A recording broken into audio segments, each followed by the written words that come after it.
그러면 우리 미생물들은 우리가 먹는 음식물에 따라서 그 분포도가 달라질 수 있다 이렇게 얘기를 합니다. 자, 예를 들어 한번 들어보죠. 자, 여러분들 어젯밤에 내가 이제 그 친구들하고 막 삼겹살 그냥 막 한 2인 먹고 소주 먹고 맥주 먹고 막 그랬어요. 그런데 다음날 아침에 일어났더니 막 설사하고 막 그러죠. 그러면 그게 단순하게 맥주에 의해서만 그런 것이 아니고 그렇게 갑자기 들어오는 삼겹살 속에 들어있는 기름, 그 다음에 차가운 맥주. 자, 얘들이 우리 장 속에 살고 있는 미생물들한테 스트레스를 줘요. 그러니까 얘들이 정상적인 미생물들이 힘을 못 쓰게 되고 오히려 이런 나쁜 것들을 좋아하는 클로스트리디움 균이라는 것이 있습니다. 얘들은 이제 균 자체가 이렇게 굵고 이렇게 검은색을 띠고 있는데 이런 균들이 우리의 장에 쫙 자리 잡고 있죠. 그러니까 이것들에 의해서 우리가 다음날 아침에 설사하고 막 이런 현상들이 일어나게 되는 겁니다. 자, 우리 그런 얘기예요. 삼겹살 같은 그런 이제 붉은색 고기를 많이 먹으면 대장암에 걸린다. 실제로 여러분들 우리가 소고기가 됐던 돼지고기가 됐던 고기를 먹게 되면 우리 쓸개에서 담즙을 분비하게 되어 있습니다. 근데 문제는 이런 고기를 자꾸 먹게 되면 담즙이 자꾸 나오겠죠. 그래서 내가 필요한 때보다도 더 많은 양의 담즙이 발생한다고 그래요. 근데 문제는 이 담즙, 남아있는 담즙을 우리 몸에 만약에 나쁜 미생물들이 있잖아요. 그럼 얘들이 이 담즙을 어떻게 발암물질로 전환시켜 버린다는 뜻이에요. 그래서 이러한 그 전환된 이런 발암물질에 의해 가지고 우리가 대장암에 걸린다는 거죠. 우리가 이제 유익한 균을 먹게 되면 이 유익한 균은 뭐래요? 자, 설사 우리가 먹은 음식물 중에 발암물질들이 있더라도 이 발암물질을 좋은 유산균들이 걔들이 흡수를 해요. 그리고 얘들이 우리가 대변을 볼 때 같이 빠져나오죠. 그러니까 오히려 좋은 유산균은 이렇게 발암물질 생성된 거라든가 우리가 음식을 통해 들어온 거를 흡수해 갖고 얘들이 빠져나가 죽으니까 우리가 건강한 대장을 유지할 수가 있다 이런 뜻입니다. 실제로 여러분도 이런 얘기를 합니다. 자, 이 장내 미생물의 분포, 그다음에 장내 미생물의 수, 자 이런 걸 측정을 해가지고 보통 사람들의 장내 나이란 것을 우리가 설명하게 됩니다.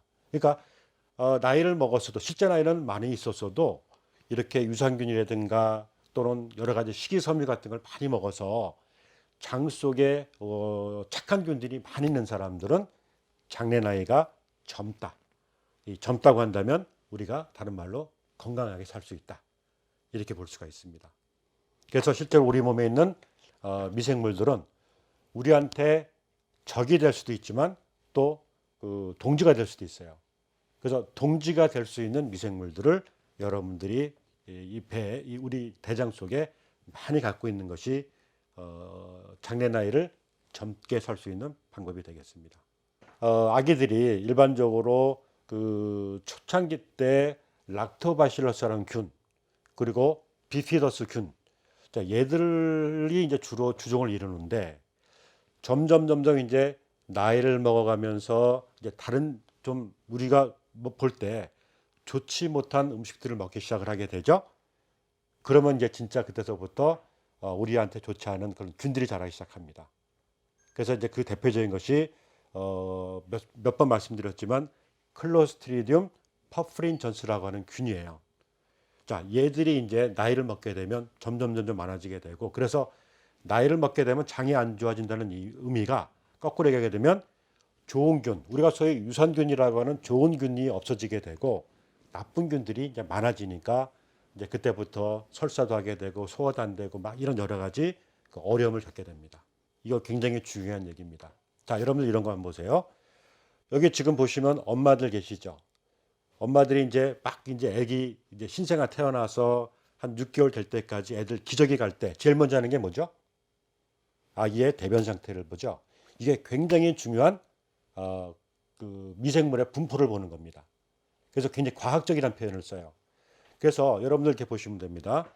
자, 처음에 이제 아기가 엄마의 뱃속에 있을 때는 그 아기의 대장에는 미생물이 전혀 없습니다.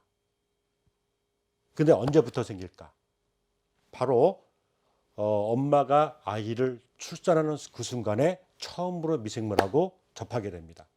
즉 다시 말해서 정상적으로 우리가 이제 그 자연분만할 때 아기들은 엄마의 질을 통해서 밖으로 나오게 돼요. 근데 그 엄마의 질 속에는 락토바실러스라고 하는 여러분 유산균 잘 아시죠? 자, 이 유산균, 그러니까 요게 산균이라는 것은 뭐냐면 pH가 낮아지는 산이 나온다는 뜻이죠. 사실은 여성의 질을 보호하는 게 이 산이 굉장히 중요해요. 근데 아기가 나올 때 이 엄마의 그 질을 통해서 나오면서 처음으로 락토바실러스라고 하는 유산균하고 처음으로 접촉을 하게 됩니다. 그래서 이 아이의 몸에 처음으로 락토바실러스가 붙고 또 역시 엄마를 통해서 젖을 먹죠. 그러면서 그 젖을 통해서 엄마로부터 락토바실러스라고 하는 균이 점점 들어가게 됩니다. 자, 그리고 이제 뭐 한두 달 지난 다음부터 아기가 이제 그 밥을 먹기 시작을 하죠. 자, 그러면 그때서부터 이제 외부에서부터 또 다른 종류의 미생물들이 들어오게 돼요. 그래서 이것이 이제 아이가 점점 이제 커지게 되면서 그 아이의 대장의 건강이 이제 형성되는 거죠. 그래서 일반적으로 그래서 아기들이 여러분들 처음에 이 대장 속에 초기 미생물이 정착할 때 그 신생아의 그 미생물의 분포가 굉장히 중요한 역할을 한다는 것을 반드시 명심하시기 바랍니다. 그래서 일반적으로 여러분들 자, 분유 먹는 아기가 건강하냐, 모유 먹는 아기냐 건강하냐. 자, 아까 제가 말씀드렸죠. 모유를 먹는 아기가 건강할 수밖에 없어요. 그 다음에 제왕절개 수술한 아기하고 자연분만한 아기하고 어떤 아기가 더 건강하냐? 당연히 자연분만한 아기가 이 그 정상 미생물총을 만드는데 유리하겠죠. 그리고 이제 또 하나 중요한 것은 사실은 참 그 현대 그 산모들의 문제인데 아기를 낳고 일주일도 안 돼서 출근하잖아요. 근데 이게 뭐 어쩔 수 없으니까 하긴 하겠지만 실제로 아기한테는 굉장히 안 좋습니다. 적어도 아까 말씀드린 것처럼 아기의 그 대장 속에 좋은 미생물들이 정착할 때까지는 엄마가 계속 뭘 해줘야 돼요. 아기하고 접촉을 해줘야 돼요. 살갗 접촉을. 그래서 엄마가 갖고 있는 좋은 균이 아기한테 전달되도록 해주는 게 중요하거든요. 근데 이런 것들이 잘 되지 않기 때문에 조금 문제가 되죠.